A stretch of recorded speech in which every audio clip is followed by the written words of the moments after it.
जिससे अभी स्पीच देख रहे हैं, 3 जगह स्पीच चल रही है। हमारे पास टाइम इतना कम है, 9:15 हो गए यहाँ पर। इसके बाद हरिपुर में स्पीच चल रही है। मैं माफी चाहता हूँ, मेरे मेहमान यहाँ बैठे हुए हैं, सम्माननीय मंच उपस्थित मेरे दोस्तों, बुजुर्गों, बच्चों और जहां तक मेरी आवाज जा रही है मेरी माताओं, बहनें, मैं आपके बीच में इसलिए आया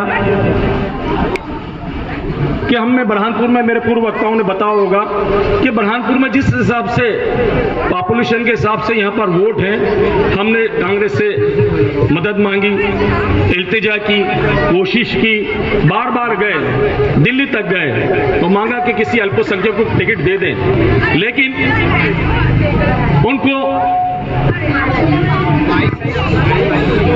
इनको हिंदुत्व पे चुनाव लड़ना था।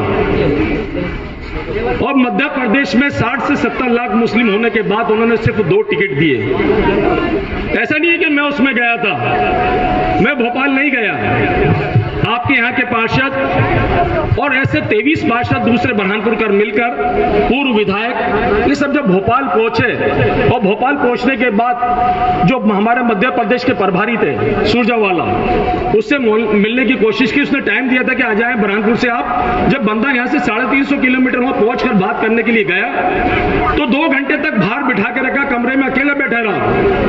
ये होना चाहिए था कि लगभग आधे बुरहानपुर की आबादी के प्रतिनिधि लोग भोपाल पहुंचे थे, बात करने के लिए गए थे। वो चाहता तो 2 मिनट का मिलकर आश्वासन दे देता कि नहीं हम सोच रहे हैं मुसलमान को टिकट देने के लिए, लेकिन उसकी जगह उसने क्या करा, 2 घंटे इनको खड़ा करा। जब इन्होंने चिल्लाया और बात करने की कोशिश की तो उसने पुलिस बुलाई, पुलिस बुलाकर इनको वहां से बाहर करा।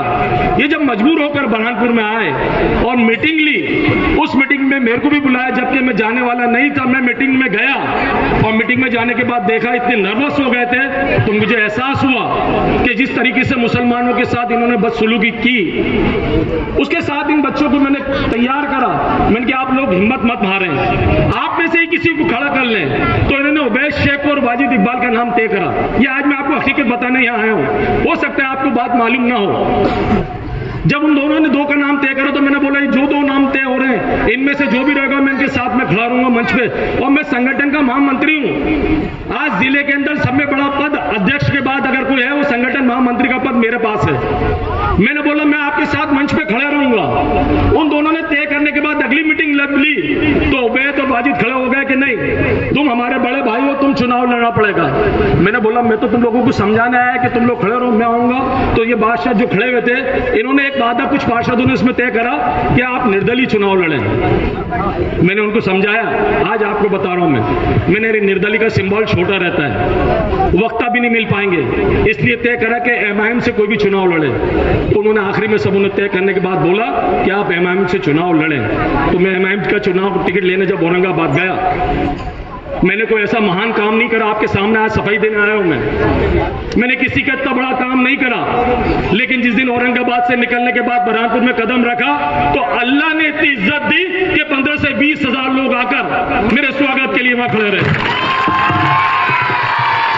ये सिर्फ अल्लाह की तरफ से थी, इसमें मेरी कोई औकात नहीं है, ये सिर्फ आपकी मोहब्बत थी। जब मैंने फॉर्म भरने गया उस दिन भी आपने देखा होगा कितनी पब्लिक इकट्ठा होकर आ गई। मैं तो आपसे बात करने के लिए आया हूं कि हम कुछ ना कुछ काम करके तो जाएं। जब हमने सोचा था कि हमारा विधायक जिताए, पूर्व भारतीय जनता पार्टी के लोग जिन्होंने भ्रष्टाचार किया शहर में करोड़ों रुपए खा गए, आप और हमारे विकास का काम आया था, इतना पैसा आया था कि हम सोच भी नहीं सकते, लेकिन इन भ्रष्टाचारियों ने पैसा खा गया। लेकिन जब हमने सोचा कि उनको निपटाने के लिए हम अच्छे आदमी को तय करेंगे तो सुरेंद्र सिंह को हमने आपके बीच में लेके आया, उसके लिए वोट मांगने आपके दर पे आए और इतना वोट दिया 85,000 वोट दिए हमने। यहाँ से एक 97,000 जो वोट मिले उसमें 85,000 वोट सिर्फ मुसलमानों का वोट था इसके अंदर, इतना वोट हमने दिया और दोनों कम्युनिटी ने दिया। उस टाइम भेदभाव नहीं चला, शहरी अंसारी बात नहीं चला, सबों ने कांधे से कांधा मिलाकर उसको वोट दिया और जिता के पहुंचाया। जब मिल्लत की बात भी नहीं निकली, जब सुरेंद्र सिंह को मुसलमान वोट देते जब मिल्लत की बात नहीं चलती, लेकिन कोई मुसलमान खड़ा हो जाता तो बोलते मिल्लत वाले खड़े हो गए। क्यों मुसलमान को हक नहीं है क्या? मुसलमान लगातार तुम्हें ठोक भरकर वोट दे जा रहा है, क्या मुसलमान कोई खड़ा रहता तो ये लोग गिनती के वोट देते हैं क्या हमें? बताया आपके दिल पे हाथ रखकर कितने वोट देते हैं ये लोग हमें? नहीं देते ये लोग। लोग ये सिर्फ मुसलमान के वोट लेना जानते हैं। आज मैं पूछना चाहता हूं, जब सुरेंद्र सिंह को हमने जिता दिया, उसका क्या फर्ज बनता था? बताएं ना आप मेरे को, क्या फर्ज बनता था? आपका शहर, आपका मोहल्ला साफ होना चाहिए था, पावर लूम के बिजली के बिल कम होना चाहिए थे, कि नहीं होना चाहिए थे?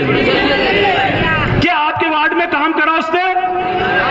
क्या पावर लूम के बिल कम हुए? क्या आपके बच्चों के लिए स्कूलें बनी? क्या आपके वार्ड साफ हुए? आपका वार्ड यहां पर है, यहां से ज्यादा तो हम यहां चलेंगे, भोपाल के मेरे मेहमान और साथी आए, यहां से ज्यादा 15-10 मिनट का रास्ता है। अगर महाजनापेट चले जाए, संजय नगर चले जाए, इंदिरा कॉलोनी चले जाए और उसके बाद यहाँ नए मेले और दौलतपुरा आ जाएंगे, तो ये बोलेंगे कि कितनी गंदी बस्ती है और वो शहर कितना साफ है। क्यों भाई, हमारे साथ भेदभाव क्यों होता है? ये इसलिए होता है कि आपका चुनाव प्रतिनिधि नहीं रहता। ये जिनको चुन के पहुंचाते हैं, इनके दिमाग में एक ही बलबला है कि हम कैसे इनके वोट लेकर जाएं, चाहे इनमें आपसी में लड़ाएं, भेदभाव पैदा करें, पैसा दें, कैसे भी करके इनके वोट लेकर जाएं और हमारी मनमानी करें। आपने एक वीडियो देखा होगा जो वायरल चल रहा है। मेरे दोस्त यहाँ पर मेरे को मामा के नाम से बहुत याद करते हैं, मेरे रिश्ते में भी हैं। मैं उन सबसे गुजारिश करना चाहता हूं इस मंच से, सोचे जिस सुरेंद्र सिंह को हमने चुनाव जिताया, सुरेंद्र के नाम पे जिताया, क्या लॉकडाउन में यहां पर आया था? वो अपने आप को शेर बोलता है, लेकिन घर के अंदर उसने टीन लगाकर चूहे जैसे घुस जाते बिल के अंदर, वैसे 2 साल तक बिल में घुसा रहा और अपने आप को शेर बोलता है। पूछे ना, आपके महल्ले में आए तो पूछे ना, 2 साल कहां मर गया था तू? तेरे को जिता के पहुंचाया था ना हमने, मुसलमानों के काम के लिए पहुंचाया था। बीमारों का हाल पूछता कि 2 साल में कितने मुसलमान मर गए? पूछ तो सही था, किसके वहां अनाज है, किसके वहां नहीं है। ये पूछने का हक सिर्फ आपके पास वोट का है। ये वोट का पावर कितना ये आप जानते नहीं। आपके वोट पे जीतने वाला पैदल चलने वाला गाड़ी पे आ जाता है, गाड़ी के बाद हवा में उड़ने लगता है। जैसे ये 5 साल तक हवा में उड़ता रहा, आज आपको मंच पे दिख रहा है कि मंच बनाकर उसके 4-5 मुनीम घूम रहे हैं। मैं साफ इसलिए बोल रहा हूं, मुनीम काम क्या करता है? खाते लिखता है। उसके 4-5 मुनीम आपके बीच में भाषण दे रहे हैं, तो जो दूल्हा है वो कहां है? पूछो तो सही, 5 साल तूने क्या काम करा, पूछने का हक है और मैं आपको यह हक दे रहा हूं। अगर 1 साल तक मैं आपके काम नहीं कर पाता तो गिरबान पकड़ने का हक आपका है। आप मेरे को चौराहे पे पकड़ सकते हैं क्योंकि मैं आपके कलमे का शरीक हूं। आपने उसका एक वीडियो वायरल हो रहा है, मैं बताना चाह रहा हूं। करनी सेना वाले तलवार बांट रहे हैं और हुक्म क्या कर रहे हैं? 10 एरे में गाड़ी ना खरीदे, बर्तन ना खरीदे, सामान ना खरीदे, तलवार खरीदे। किस लिए तलवार खरीद रहा है भाई तू? मुसलमान के बच्चों की गर्दनें काटेगा? पूछे ना उससे, खड़ा रह के मंच पर उसमें क्यों नहीं उसने अभी तक खंडन किया उस चीज का कि उन्होंने जो भाषण दिया वो गलत भाषण दिया? ये पूछना चाहिए ना। पूछेंगे आप किससे? नफीस भाई पे इल्जाम लगाए पैसे का। मैं आज फिर आपको बोल के जा रहा हूं, अगर इस महल्ले में भी किसी ने उड़ाई होगी बात कि नफीस मंशा खान ने 1 करोड़ रुपए लिया है, तो आपके अल्लाह का शुक्र है, शहर मस्जिदों का शहर है।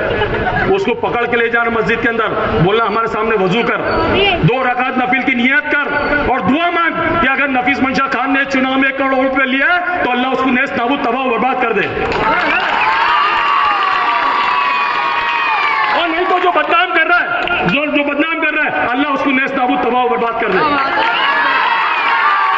क्योंकि हमारा हक हम मांगते हैं, सिर्फ अल्लाह से मांगते हैं। 3 दिन के अंदर कि कोई आए मस्जिद में 2 रकात नफिल पढ़े। जब उनका बस ये पैसों का नहीं चला तो उन्होंने शहरी अंसारीवाद चलाया।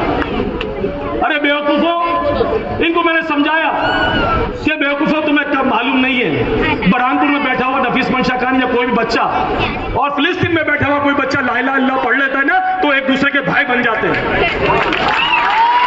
और तकलीफ वहां होती है, तकलीफ फिलिस्तीन में होती है तो दर्द यहां होता है। तू हमें क्या शहरी अंसारी में बांटेगा? जब शहरी अंसारी मिलकर एक काफिर को पीछे से 1000 वोट दे सकते हैं, तो मैं तुम्हारे कलमे का शरीक भाई को तुम वोट नहीं दे सकते क्या? और मैं सिर्फ वोट तुम्हारे लिए नहीं, मेरे लिए नहीं मांगने आया हूं, खुदा नहीं मांगने आया हूं। अगर आपको लगता है कि विधायक चुनना है, एमएलए चुनना है, तो आप यहाँ जितने बैठे हो मेरी मेहनत चुन रही है। वो विधायक और नेता जो चुनना चाहते हो तो आप उनको चुन लें।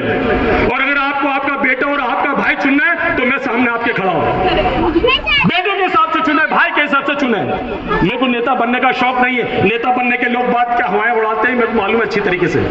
मैं आपके बीच में आया हूँ, आपकी समस्या इसलिए मेरे को मालूम है कि मैं आपके समाज से जुड़ा हूँ, और जो समाज से जुड़ा रहता है उसको मालूम है कि शहर में तकलीफ मुसलमानों की क्या है। ये ऊंची ऊंची बिल्डिंग में रहने वालों को क्या मालूम कि मुसलमान गरीब किस गंदी बस्ती में रह रहा है। सुबह से शाम तक वॉल्यूम के अंदर सर फोड़ता है, सर फोड़ने के बाद उसको मजदूरी कितनी मिलती है? कभी आया है मारवाड़ी से झगड़ा करने के लिए? तो आपने सोचा 5 साल के अंदर मजदूरी बढ़ाने के लिए आया है क्या? बताए ना आप। मेरे पास टाइम बहुत कम है, मैं आपसे पूछना चाहता हूँ आया क्या ये?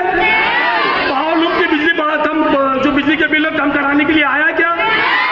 इसलिए नहीं आया कि उसका पेट भरा हुआ है। भारतीय जनता पार्टी ने उसके मुंह के अंदर इतने नोट भर दिए तो उसका मुंह नहीं खोला 5 साल तक।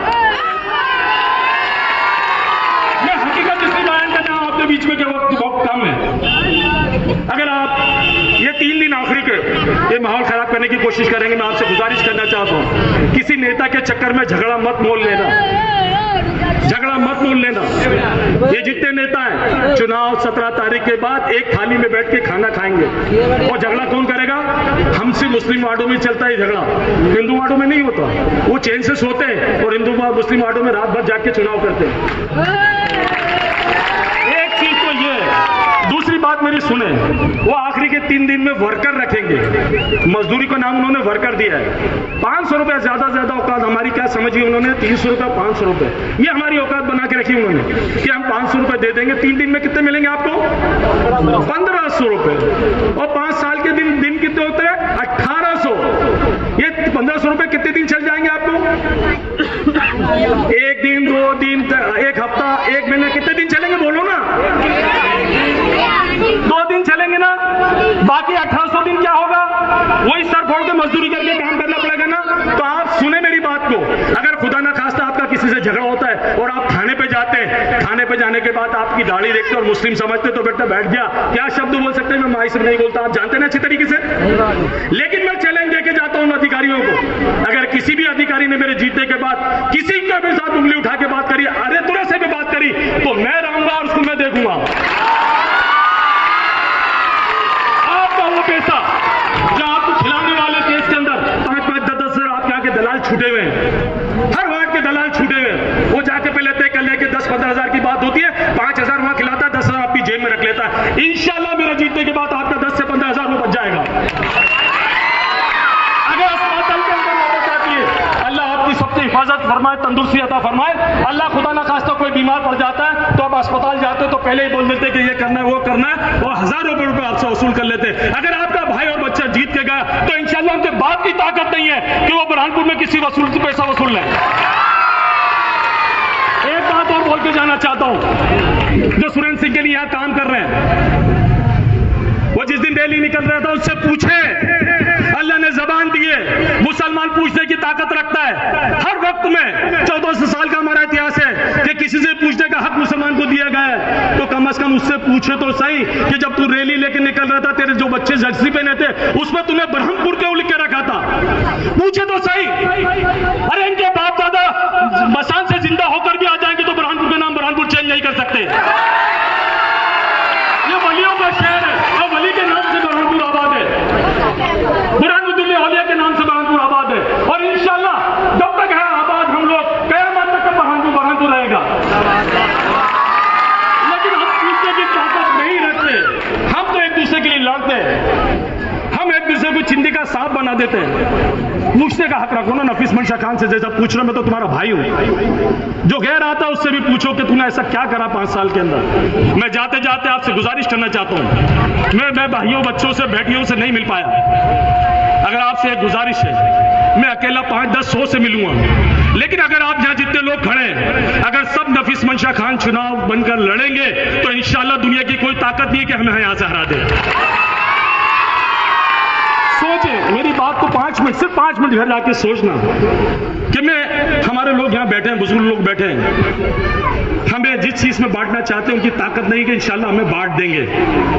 ये हमारी कलमे की ताकत है। मैं कलमे का तुम्हारा भाई हूं। और मैंने कभी भी जिंदगी के अंदर, मुझे मालूम है हमारी उम्र करीब करीब कब्र के करीब आ गई है, हम ये सोचते हैं कि अल्लाह इस बहाने से किसी तरीके से किसी का काम कर दे, उसकी दुआ निकाल जाए तो अल्लाह ताला हमारी उसकी वजह से मगफरत कर देगा।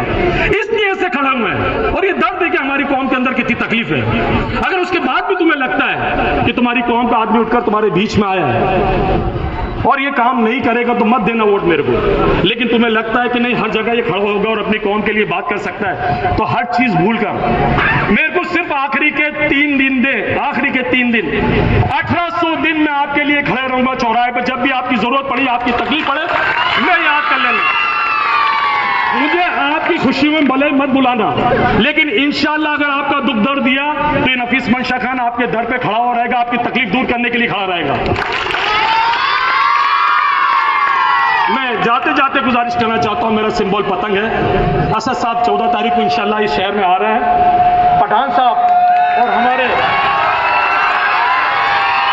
संसद जलील साहब ये शायद 13 तारीख को आ रहे हैं। मालेगांव के विधायक वो भी शायद 11-12 को आने वाले हैं। आपसे गुजारिश है, वक्त इतना कम है, आचार संहिता की तलवार हम पे लटकी, यहाँ तुम्हारे आसपास खड़े होंगे वीडियो बनाते हुए, मेरी आवाज अच्छी तरीके से टेप कर लें। चुनाव हो रहा है और इंशाअल्लाह हम एक साथ खड़े रहेंगे। जाते जाते आपसे एक ही गुजारिश करना चाहता हूं, मेरे साथ एक नारा लगाएं, तेरा मेरा क्या रिश्ता, तेरा मेरा क्या रिश्ता। ये ताकत हमें दी है। आज तक तुमने सोचा कि नारे तकबीर क्यों लग रहे हैं? किसी मंच पे आपने सुना? ये सिर्फ एमआईएम की ताकत है आपके साथ में कि हम मंच पे खड़े रहकर नारे तकबीर, नारे तकबीर। है किसी के बाप में ताकत में जो केस बना ले मेरे ऊपर? बनाए बता दो ताकत बनाकर। आपसे गुजारिश है, टाइम बहुत करने में तो हरी परिवार मीटिंग में जाना है। आपसे गुजारिश है, मेरे साथियों से सुने, बैठ जाए सुने, ये मेहमान आयन की बातें सुन के जाना, क्योंकि बाहर क्या है जानते हैं कि बुरहानपुर के अंदर क्या चीज हो रही है। बुरहानपुर के ऊपर कोई देख नहीं रहा है, पूरा मध्य प्रदेश और महाराष्ट्र के लोग देख रहे हैं कि यह क्या होने वाला है। क्योंकि मध्य प्रदेश में अगर एक जात के जाएगा एमआईएम तो पूरे मध्य प्रदेश में नाम होगा कि मध्य प्रदेश में मुसलमानों ने एक निर्णय लिया और एमआईएम के कैंडिडेट को जीत के पहुंचाया। आपसे गुजारिश है, मेरी माताएं बहनें, जहां तक मेरी आवाज सुन लिया, अगर तुम्हारा भाई तुम्हारे लिए आ सकता है लड़ने के लिए तो घर में